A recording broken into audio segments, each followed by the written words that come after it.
Hello guys, स्वागत है आप सभी का हमारे इस YouTube चैनल शिक्षा शास्त्र क्लासेस में। यह क्लास उन बच्चों के लिए अति महत्वपूर्ण हो जाता है जिनका भी सेशन 2026-27 यानी जो भी बच्चे क्लास 10 बिहार बोर्ड से 2027 में बैठने वाले हैं, तो वह यह क्लास उनके लिए काफी महत्वपूर्ण हो जाता है। तो चलिए आज का क्लास हम शुरू करते हैं। तो हेलो गाइस, मेरा नाम है साहिल गुप्ता। मैं आपको आज फिजिक्स प्रकाश का परावर्तन क्लास 10th को पढ़ाने वाला हूँ। इसका यह लेक्चर नंबर 2 है। यह पार्ट 2 वीडियो है और यह मुख्य रूप से क्लास 10 बिहार बोर्ड के लिए बनाया गया है। तो यदि आपने लेक्चर नंबर 1 को अटेंड नहीं किया है तो आप जरूर से लेक्चर नंबर 1 को अटेंड कीजिए। तो चलिए स्टार्ट करते हैं। तो आज का हमारा मोटिवेशनल लाइन, रहा संघर्ष की ओर जो चलता है वही संसार को बदलता है, जिसने रातों को है जंग जीता, सुबह सूर्य बनकर वही चमकता है। तो यह काफी अद्भुत लाइन है जो आपको मोटिवेशन के तौर पर दिया जाता है। तो चलिए अब हम अपने क्लास को शुरू करते हैं। देखिए, मैंने आपको कल प्रकाश के बारे में बताया, प्रकाश के परावर्तन के बारे में बताया, उसके नियम के बारे में बताया। आज उससे आगे का होने वाला है। आज क्लास में हम पहले प्रतिबिंब को देखेंगे। पहले प्रतिबिंब होता क्या है, पहले आज हम प्रतिबिंब को समझेंगे। तो देखिए, इमेज कहते हैं, पहले हम पढ़ लेते हैं, उसके बाद आपको हम समझा देंगे। तो किसी बिंदु वस्तु से आ रही प्रकाश की किरणें दर्पण के परावर्तन के पश्चात जिस बिंदु पर कटती है या कटती हुई प्रतीत होती है उसे हम प्रतिबिंब कहते हैं। तो आपने मतलब देखिए, जब आप किसी मिरर के सामने हैं तो यदि आपका प्रतिबिंब मिरर के उस ओर जिस स्थान पर कटता है या फिर कटता हुआ आपको प्रतीत होता है तो उसे ही आप लोग क्या कहेंगे, प्रतिबिंब कहेंगे। या फिर आईने में आप लोगों ने देखा होगा कि जब आप वहां पे खड़ा होते हैं तो आईने की दूसरी ओर जो आपकी छवि बनती है वही क्या है, इमेज है, प्रतिबिंब है। तो हम आशा करते हैं कि आप लोगों ने प्रतिबिंब को समझा। आप देखिए, प्रतिबिंब के प्रकार, प्रतिबिंब कितने प्रकार के होते हैं, तो प्रतिबिंब 2 प्रकार के होते हैं। पहला आ जाएगा आपका वास्तविक प्रतिबिंब और दूसरा हो जाएगा आपका आभासी या काल्पनिक प्रतिबिंब, वर्चुअल इमेज और रियल इमेज। अब हम लोग पहले वर्चुअल रियल इमेज को समझते हैं कि रियल इमेज आके होता क्या है। तो देखिए, किसी बिंदु वस्तु से आ रही प्रकाश की किरणें दर्पण के परावर्तन के पश्चात जिस बिंदु पर वास्तव में मिल जाती है उसे ये लोग क्या कहते हैं, वास्तविक प्रतिबिंब कहते हैं। देखिए, मतलब कह रहे हैं कि किसी वस्तु से मतलब जब प्रकाश निकलता है तो वह सचमुच किसी स्थान पर मिल जाता है, प्रतीत नहीं होता है बल्कि सचमुच किसी स्थान पर मिलता है, तब वहां पे प्रतिबिंब बनता है। तो वही क्या कहलाता है, वास्तविक प्रतिबिंब कहलाता है। जैसे कुछ महत्वपूर्ण पॉइंट्स है, यदि आपको आभासी प्रतिबिंब और वास्तविक प्रतिबिंब में अंतर स्पष्ट करने के लिए कह दिया जाए तो आप डिफरेंस करके लिख सकते हैं। तो देखिए, पहला पॉइंट हो जाएगा कि वास्तविक प्रतिबिंब को पर्दे पर उतारा जा सकता है, यानी कि यदि कोई प्रोजेक्टर है, प्रोजेक्टर के माध्यम से उसे वास्तविक प्रतिबिंब प्रोजेक्टर है तो आप उसे किसी पर्दे पर उतार सकते हैं। दूसरा पॉइंट, हम आगे चलते हैं। दूसरा क्या कहता है कि वास्तविक प्रतिबिंब वस्तु के सापेक्ष उल्टा होता है। और ये क्या होता है, ये उल्टा होता है। जैसे देखिए, यहाँ पे समझाया गया है। ये देखिए, यहाँ पे कोई ऑब्जेक्ट है यानी कोई वस्तु है। देखिए, यहाँ से जब प्रकाश निकलती है और यहाँ से गुजरती है, एक प्रकाश आपको पता होना चाहिए कि यहाँ से पोल से यानी कि ध्रुव से गुजरती है। तो जब ये गुजरती है, देखिए यहाँ पे कट रहा है, ये देखिए एक प्रकाश यहाँ चला गया और एक प्रकाश ध्रुव से आया था यहाँ चला गया, तो यहाँ पे ही ये इमेज बनता है। यहाँ पे क्या बनेगा, इमेज बनेगा। और ये दर्पण के पीछे नहीं बन रहा है बल्कि दर्पण के इस ओर ही बन रहा है, तो ये क्या होगा, वास्तविक प्रतिबिंब कहलाएगा। आशा करते हैं आप लोग ये समझे होंगे। अब देखिए, अवतल दर्पण द्वारा हमेशा वास्तविक प्रतिबिंब ही बनता है, ये आप लोग याद रखिए। अब हम लोग समझते हैं कि आखिर आभासी प्रतिबिंब या काल्पनिक प्रतिबिंब क्या होता है, वर्चुअल इमेज क्या होता है। देखिए, इसमें कह रहे हैं किसी बिंदु वस्तु से आ रही प्रकाश की किरणें दर्पण के परावर्तन के पश्चात जिस बिंदु पर आती हुई प्रतीत होती है, इसमें रियल में नहीं कहा गया कि सचमुच ये मिल ही रही है, मतलब प्रतीत हो रहा है ऐसा। देखिए, जैसे यहाँ आप दिखाया गया, ये क्या है, ये एक उत्तल लेंस है, इसका परावर्तक पृष्ठ आगे की ओर उभरा होता है। तो जब देखिए यहाँ पे प्रकाश की किरण डाले गया तो यह देखिए यहाँ पे कोई वस्तु है, जब इससे प्रकाश की किरण इस ओर मतलब कह सकते हैं कि दर्पण की ओर गया तो वह इस ओर यानी कि फोकस से होके गुजर गया। और देखिए, एक वस्तु इसी यही है जिसे पोल से अगर हम प्रकाश स्रोत उससे निकल के पोल की ओर जाता है तो वहां से ये रिफ्लेक्ट होता है। अब देखिए, ये दोनों तो यहाँ पे कहीं नहीं मिला, ये एक समांतर है, अनंत तक चलता जाएगा लेकिन यहाँ प्रतिबिंब नहीं बनेगा। यदि हम इसको क्या करें कि पीछे की तरफ मिला दें, देखिए ये जो फोकस से होकर परिवर्तित हुआ था प्रकाश, यदि ये सिर्फ पीछे की ओर मिला है और पोल पर से जो यानी ध्रुव से जो प्रकाश उत्पन्न हुआ था और जो रिफ्लेक्ट हुआ था, यदि उसे हम पीछे की ओर मिलाएं तो यह इस बिंदु पर आकर मिल जाएगी। तो यानी कि इसका प्रतिबिंब यहाँ पीछे बनेगा, दर्पण के पीछे बनेगा। यदि दर्पण के पीछे बना, इसका मतलब क्या है, यह एक काल्पनिक प्रतिबिंब बनेगा। ये दर्पण के इस ओर नहीं बना है बल्कि दर्पण की उस ओर बना, इसलिए क्या होगा, काल्पनिक प्रतिबिंब होगा। तो मैं आशा करता हूँ कि आपने आभासी प्रतिबिंब को समझा। अब देखिए इसमें पॉइंट्स है। पहला हो जाएगा काल्पनिक प्रतिबिंब को पर्दे पर नहीं उतारा जा सकता है, मतलब कि प्रोजेक्टर के माध्यम से काल्पनिक प्रतिबिंब को नहीं उतारा जा सकता है। दूसरा पॉइंट है काल्पनिक प्रतिबिंब वस्तु के सापेक्ष हमेशा सीधा बनता है। वस्तु के सापेक्ष क्या बनेगा, हमेशा सीधा। देखिए यहाँ पे वस्तु है ऐसा अवस्था में है और देखिए यहाँ पे क्या है, बिल्कुल यहाँ पे सीधा बन रहा है। इसमें देखिए वास्तविक प्रतिबिंब में तो वस्तु तो सीधा है, लेकिन देखिए जब ये कट के इधर आता है तो ये वस्तु क्या हो जाता है, उल्टा हो जाता है। ऐसे बन, देखिए एक मिनट, यहाँ से जब ये कट के इधर आ रहा है, मिल रहा है, यानी प्रतिबिंब बन रहा है, तो ये उल्टा हो रहा है। देखिए ये ऐसे आ रहा है, ऐसे प्रतिबिंब था, वस्तु था, लेकिन प्रतिबिंब इसका बिल्कुल विपरीत होता है, उल्टा हो जाता है। तो आप ये समझ सकते हैं। उसके बाद समतल एवं उत्तल दर्पण द्वारा आभासी या काल्पनिक प्रतिबिंब बनता है। समतल दर्पण में और उत्तल दर्पण में हमेशा क्या बनता है, वास्तविक प्रतिबिंब, आभासी प्रतिबिंब बनता है। तो मैं ऐसा करता हूं कि आपने वास्तविक और आभासी प्रतिबिंब समझे। यदि आपसे वास्तविक और आभासी प्रतिबिंब में अंतर स्पष्ट करने को कहे तो आप ये पॉइंट अंतर के तौर पर लिख सकते हैं, आपका एक भी नंबर नहीं कटेगा। अब आते हैं हम लोग समतल दर्पण यानी कि प्लेन मिरर क्या होता है। तो देखिए समतल दर्पण पर कोई भी वस्तु का प्रतिबिंब दर्पण के जितने वस्तु से जितने दूर पर वस्तु रखा हुआ था उसके उतने ही दूरी पर उसके पीछे बनता है। जैसे कि आप यहाँ पर देख सकते हैं पिक्चर के माध्यम से, एक मिनट रुक जाइए, यहाँ पे आप पिक्चर के माध्यम से देख सकते हैं कि ये एक क्या है, प्लेन मिरर है, समतल समतल दर्पण। एक लड़का है कोई यहाँ पे राजू नाम का, जो इस ओर खड़ा है।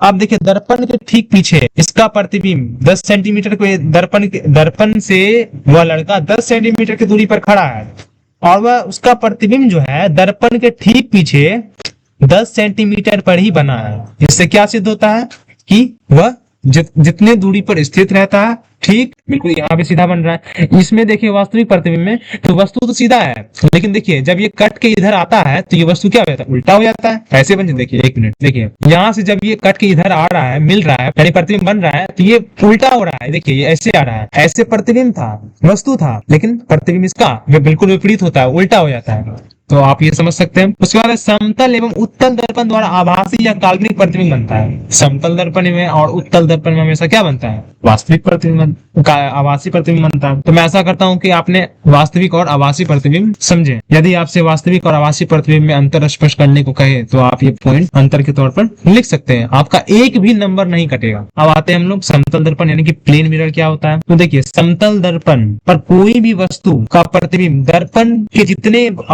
जितने वस्तु से जितने दूर पर वस्तु रखा हुआ था उसके उतने ही दूरी पर उसके पीछे बनता है। जैसे कि आप यहाँ पर देख सकते हैं पिक्चर के माध्यम से, एक मिनट रुक जाइए, यहाँ पे आप पिक्चर के माध्यम से देख सकते हैं कि ये एक क्या है, प्लेन मिरर है, समतल दर्पण। एक लड़का है कोई यहाँ पे राजू नाम का, जो इस ओर खड़ा है। आप देखिए दर्पण के ठीक पीछे इसका प्रतिबिंब 10 सेंटीमीटर को दर्पण से वह लड़का 10 सेंटीमीटर की दूरी पर खड़ा है और वह उसका प्रतिबिंब जो है दर्पण के ठीक पीछे 10 सेंटीमीटर पर ही बना है। इससे क्या सिद्ध होता है कि वह जितने दूरी पर स्थित रहता है, ठीक दर्पण के पीछे उतने ही दूरी पर उसका प्रतिबिंब बनता है। देखिए यहाँ पे लिखा भी गया है कि वस्तु की दूरी u और प्रतिबिंब की दूरी v हमेशा क्या होती है, बराबर होती है। मैं ऐसा करता हूँ कि आपने समतल दर्पण को भी समझ लिया। अब आते हैं आगे। देखिए आप क्या है, इस समतल दर्पण द्वारा बने प्रतिबिंब की विशेषताएं। अब इसकी क्या क्या विशेषताएं होती है, तो देखिए पहला हम लोग जानते हैं कि प्रतिबिंब जो होता है दर्पण के पीछे बनता है। ये तो मैंने आपको बताया, दर्पण के क्या बनेगा, हमेशा पीछे बनेगा। अब दूसरा क्या है कि प्रतिबिंब का आकार वस्तु के आकार के बराबर होता है। जितना बड़ा आकार यहाँ पे आपको दिख रहा है उतना ही बड़ा दर्पण के पीछे, देखिए दर्पण है उसके ठीक पीछे उतना ही बड़ा में आपको प्रतिबिंब बनता हुआ दिखेगा। उसके बाद क्या कह रहा है कि प्रतिबिंब वस्तु के सापेक्ष सीधा होता है, जैसा ये रहेगा वैसा ही रहेगा, सीधा रहेगा। प्रतिबिंब आभासी होगा, लेकिन प्रतिबिंब क्या होगा, आभासी या फिर काल्पनिक होगा, वास्तविक नहीं होगा। पांचवा पॉइंट क्या है, यदि वस्तु को समतल दर्पण के सामने u वेग से ले जाया जाए तो प्रतिबिंब 2u वेग से आता हुआ प्रतीत होता है। तो देखिए जब आप समतल दर्पण के सामने किसी वस्तु को u वेग से, यानी कि कह सकते हैं कि एक समान गति से लाएंगे दर्पण की ओर, तो वह 2u वेग यानी जितने स्पीड से आप दर्पण की ओर ला रहे हैं उतने ही उसके दुगने स्पीड से आपकी और आती हुई क्या होगी, दिखेगी, आपको प्रतीत होगी। तो यही पांचवा पॉइंट था। अब आते हैं, आशा करते हैं आपने समतल दर्पण के विशेषताएं के बारे में समझा, समतल दर्पण के प्रतिबिंब की विशेषताओं को। तो अब आते हैं गोलीय दर्पण, स्फेरिकल मिरर क्या होता है। तो देखिए स्फेरिकल मिरर क्या होता है कि गोलीय दर्पण उस दर्पण को कहते हैं, गोलीय दर्पण उस दर्पण कहते हैं जिसका परावर्तक सतह क्या होता है, मतलब जिसका आगे का भाग क्या होता है, रजित यानी कि कलई पेंट कर दिया गया होता है, जिसका परावर्तक सतह किसी खोखले गोले का एक भाग होता है। तो देखिए यहाँ पे अच्छी तरह माध्यम से आपको हम समझाते हैं, ये क्या है, एक गोला है, ठीक। तो देखिए कि इसका जो ये बाहर वाला भाग है ये क्या है, पेंट किया हुआ है, रजित है, इसको कलईकृत भी कहा जाता है। ये क्या हुआ है, पेंट किया हुआ है, ठीक। और देखिए इसके जो सेंटर में है इसको कहते हैं वक्रता केंद्र, इसको सी से डिनोट करते हैं। तो देखिए यहाँ पे लिखा गया है। और देखिए इसका परावर्तक सतह अंदर की ओर है, इसे ही हम लोग क्या कहेंगे, गोलीय दर्पण कहेंगे, ठीक। अब देखिए आपको समझाते हैं वक्रता केंद्र क्या होता है, कि कहते हैं कि गोलीय दर्पण जिस गोले का भाग होता है उसके केंद्र को ही वक्रता केंद्र, देखिए गोलीय दर्पण है, इसके केंद्र के भाग ये है, इसी को क्या कहते हैं, वक्रता केंद्र कहते हैं। आपको समझ में आया होगा, आशा करते हैं, ठीक। उसके बाद देखिए मुख्य अक्ष आखिर क्या होता है, कि गोलीय दर्पण के ध्रुव से वक्रता केंद्र को मिलाने वाली एक रेखा होती है। देखिए गोलीय दर्पण के ध्रुव ये रहा, पोल ये रहा। पोल किसे कहते हैं, ध्रुव किसे कहते हैं, तो गोलीय दर्पण के मध्य बिंदु को दर्पण का ही क्या कहते हैं, ध्रुव या पोल कहते हैं। देखिए गोलीय दर्पण है, उसके मध्य बिंदु यही है, यहीं पे इसको और वक्रता केंद्र सी को मिलाने वाली एक रेखा जो होती है ना, उसे ही क्या कहते हैं, प्रधान अक्ष या फिर मुख्य अक्ष। आपको समझ में आया होगा। वक्रता त्रिज्या क्या होता है, तो दर्पण, गोलीय दर्पण जिस गोले का एक भाग होता है उसकी त्रिज्या को क्या कहते हैं हम लोग, दर्पण की वक्रता त्रिज्या। जिस गोले का भाग है इसकी त्रिज्या यानी कि इतना जो है ना, आपने समझा क्लास 9 में आप लोग सीखे होंगे कि एक गोले उसके आधे मतलब व्यास का आधा क्या होता है, यहाँ से यहाँ तक आपका व्यास हो जाता है, आपका डायमीटर हो जाता है, और इस डायमीटर का आधा यानी व्यास का आधा क्या होता है, त्रिज्या हो जाता है, यानी कि इसको क्या कहते हैं, वक्रता त्रिज्या। तो आशा करते हैं आपने ये भी समझ लिया। उसके बाद एमएन क्या होता है, द्वारक। अब ये द्वारक क्या होता है, देखिए यहाँ पे होगा, एमएन के बारे में तो यहाँ नहीं दिया गया है, ऐसा समझ लीजिए एमएन क्या होता है कि जैसे देखिए ये दर्पण है, यहाँ समझ लीजिए, हाँ देखिए यहाँ दर्पण है, दर्पण के ऊपर और दर्पण के नीचे के मतलब भाग को क्या कहते हैं, दर्पण का द्वारक कहते हैं। तो आपने समझा, देखिए यहाँ पे भी लिखा गया वक्रता केंद्र और पोल के बीच की दूरी को आर से सूचित किया गया। आर क्या, वक्रता त्रिज्या है, ठीक। ये उत्तल लेंस के लिए है और ये अवतल लेंस के लिए है। मैं आपको बताऊंगा कि अवतल लेंस क्या, अवतल दर्पण क्या होता है, उत्तल दर्पण क्या होता है। तो बस ऐसा समझ लीजिए अभी के लिए कि जिसका परावर्तक सतह उठा या उभड़ा हो उसे क्या कहते हैं, उत्तल दर्पण कहते हैं, और जिसका परावर्तक सतह धंसा हुआ हो उसे अवतल दर्पण कहते हैं। अब हम आगे बढ़ते हैं। देखिए कहा गया है कि गोलीय दर्पण के लिए किरण आरेख, यानी कि उसे मतलब गोलीय दर्पण में कैसे कैसे प्रकाश को हम गुजारे कि वह रिफ्लेक्ट होकर दूसरी ओर निकल पाती है। तो देखिए पहला है, इसमें आपको मुख्य रूप से चार पॉइंट आपको देखने को मिल जाएगा। तो पहला है आपका कि जब कोई प्रकाश प्रधान अक्ष के समांतर आती है। देखिए प्रधान अक्ष मैंने आपको बताया, प्रधान अक्ष बोलिए चाहे मुख्य अक्ष बोलिए, यही है, इसी के समांतर। देखिए यहाँ पे कोई प्रकाश आ रहा है, पहले आपको हम समझा देते हैं। जब कोई प्रकाश प्रधान अक्ष के समांतर आती है तो वह दर्पण से टकराकर फोकस से होकर गुजर जाता है। देखिए मैंने आपको समझाते हैं। देखिए आपको मैंने अभी बताया ये क्या होता है, प्रधान अक्ष होता है जो कि फोकस और वक्रता केंद्र और पोल को जोड़ता है।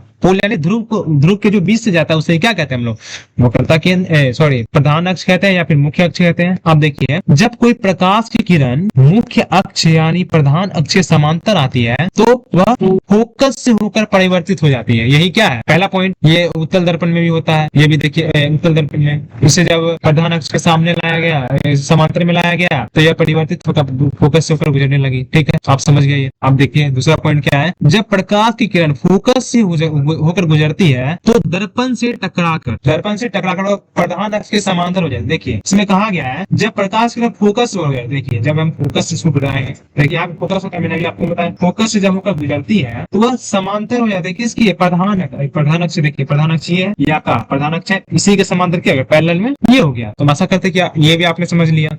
देखिए इस प्रकार उत्तल दर्पण में भी होता है, जब आप किसी फोकस से गुजारेंगे तो देखिए ये सीधा निकल जाएगा और एक यहाँ से है, ये देखिए समांतर हो गया। ठीक, अब देखिए तीसरा पॉइंट क्या आता है, जब प्रकाश की किरण वक्रता केंद्र से होकर गुजरती है तो टकराने के बाद यह उसी रास्ते वापस लौट जाती है। इसका क्या तात्पर्य, चलिए आपको आगे बताते हैं। देखिए क्या बोल रहा है कि जब किरण वक्रता केंद्र से होकर गुजरती है। हाँ, वक्रता केंद्र क्या होता है? वक्रता केंद्र यानी सी। जब प्रकाश वक्रता केंद्र यानी सी से होकर गुजरता है तो वह पुनः उसी माध्यम से क्या हो जाता है? लौट जाता है। इस माध्यम में इस रास्ते से आया और इस रास्ते से क्या हो गया? लौट गया। यह अवतल दर्पण के लिए था। देखिए यहाँ अवतल दर्पण लिखा गया है। और ये उत्तल दर्पण के लिए, देखिए उत्तल दर्पण के लिए ये है। तो देखिए जब इस रास्ते से आया इसी रास्ते से चला गया। ठीक, आशा करते हैं आप लोग ये समझ गए होंगे। चलिए अब हम फोर्थ पॉइंट पे चलते हैं। क्या गया है कि जब प्रकाश ध्रुव से होकर गुजरता है, मतलब देखिए जब प्रकाश होता है ना, दर्पण जितने डिग्री पर मतलब आती है, जितने डिग्री पर वह दर्पण की ओर आती है उतने ही डिग्री पर वह क्या होती है? परिवर्तित भी हो जाती है। जब प्रकाश की किरण, देखिए जब प्रकाश की किरण ध्रुव पर जितने डिग्री के कोण पर आती है उतनी डिग्री पर क्या हो जाती है? वह परिवर्तित हो जाती है। देखिए यहाँ पे लिखा गया है, यानी कह सकते हैं कि आई जो होता है ना वो बराबर होता है किसके? देखिए यहाँ लिख देते हैं हम, वो आई जो बराबर होता है वो आर के बराबर होता है। इतना समझ लीजिए, बस यही 4 पॉइंट था। तो चलिए अब हम आगे चलते हैं। तो देखिए आज का क्लास में हम इतना ही रखेंगे। अब हम आगे की क्लास में आगे थोड़ी चीजों को और समझेंगे। लगभग ये 2 पार्ट क्लास और चलेगा, यानी कि 3 और 4, इसके बाद आपका तीसरा पार्ट चलेगा। तो यदि आप हमारे YouTube चैनल से नहीं जुड़े हुए हैं तो आप जुड़िए, सब्सक्राइब कीजिए। यहाँ पर आपको प्रतिदिन क्लासेस देखने को मिल जाएगी। टेलीग्राम चैनल को ज्वाइन कीजिए। कल आप जितने भी क्लासेस हुए आपके उसके फ्री में टेलीग्राम चैनल पर नोट्स डाल दिए गए हैं। आप लेना चाहते हैं तो हमारे टेलीग्राम चैनल को फॉलो जरूर कर लें। व्हाट्सएप चैनल को फॉलो कर लें, आपको नोटिफिकेशन दे दिया जाएगा। इंस्टाग्राम को फॉलो कर लें क्योंकि वहां पे शॉर्ट्स के माध्यम से आपको वस्तुनिष्ठ प्रश्न यानी कि ऑब्जेक्टिव टाइप क्वेश्चंस का प्रैक्टिस कराया जाएगा। इन सभी का लिंक डिस्क्रिप्शन बॉक्स में दे दिया गया है। तो प्लीज वीडियो को लाइक कीजिए, चैनल को सब्सक्राइब कीजिए, शेयर कीजिए। धन्यवाद। जय हिंद।